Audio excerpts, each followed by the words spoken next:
এভাবেই অস্ত্রের মুখে মানবাধিকার কর্মীদের বন্দী করে বর্বর ইসরায়েলি বাহিনী।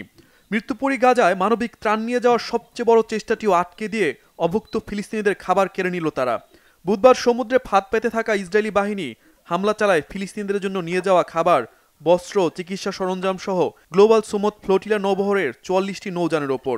বৃহস্পতিবারের মধ্যে বন্দী করে এসব নৌযানে থাকা অন্তত ৫০০ মানবাধিকার কর্মীকে।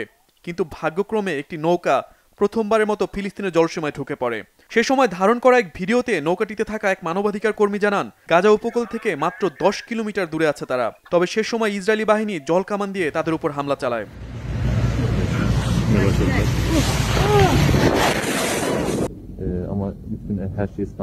ইসরায়েলি বাহিনী আমাদের উপর জলকামান ব্যবহার করে, আমাদের জাহাজের ইঞ্জিন বন্ধ করার নির্দেশও দেয়। কিন্তু আমরা নৌযানটি চলমান রাখি, তারা আমাদের থামাতে পারেনি। পানির ঠান্ডায় আমাদের নৌযানের লোকজন অসুস্থ হয়ে পড়ে। তারা নানা কায়দায় আমাদের আটক করতে চেয়েছিল, কিন্তু পারেনি। তবে এর কিছুক্ষণ পরই নৌকাটির সাথে যোগাযোগ বিচ্ছিন্ন হয়ে যায়। শেষ পর্যন্ত সেটি বন্দরে পৌঁছেছে কিনা নিশ্চিত হওয়া যায়নি। ইসরায়েলি বাহিনী নৌবহর আটকে দিতে জলকামান ব্যবহার করে। আটক ব্যক্তিদের মধ্যে রয়েছে বাংলাদেশের আন্তর্জাতিক খ্যাতিসম্পন্ন আলোকচিত্রী শহীদুল আলম, গ্রেটা থুনবার্গ ও নেলসন ম্যান্ডেলার নাতি মান্ডলা ম্যান্ডেলা সহ মানবাধিকার, স্বেচ্ছাসেবক ও পরিবেশ কর্মীরা। এছাড়াও তুরস্ক, যুক্তরাষ্ট্র, মালয়েশিয়া, স্পেন সহ ৪৪টি দেশের আইনজীবী, অধিকার কর্মী, চিকিৎসক ও সাংবাদিকও রয়েছেন। সুইডিশ পরিবেশ কর্মী গ্রেটা থুনবার্গ এক ভিডিও বার্তায় আটকের ঘটনায় ক্ষোভ প্রকাশ করেন। তাদের দ্রুত মুক্তির জন্য আন্তর্জাতিক সম্প্রদায়ের কাছে আহ্বান জানান তিনি।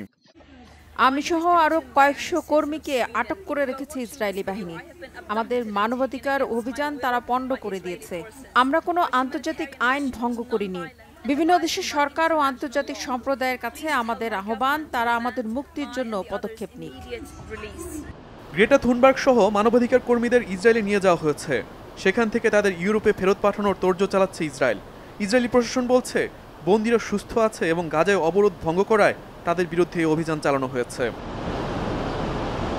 গ্লোবাল সুমুদ ফ্লোটিলা নৌবহরে থাকা মানবাধিকার কর্মীদের আটকের ঘটনায় কাতার, মালয়েশিয়া, তুরস্ক, পাকিস্তান, কলম্বিয়া সহ বিভিন্ন দেশের নেতারা নিন্দা জানিয়েছেন। দ্রুত এসব কর্মীদের মুক্তির দাবি জানিয়েছেন তারা।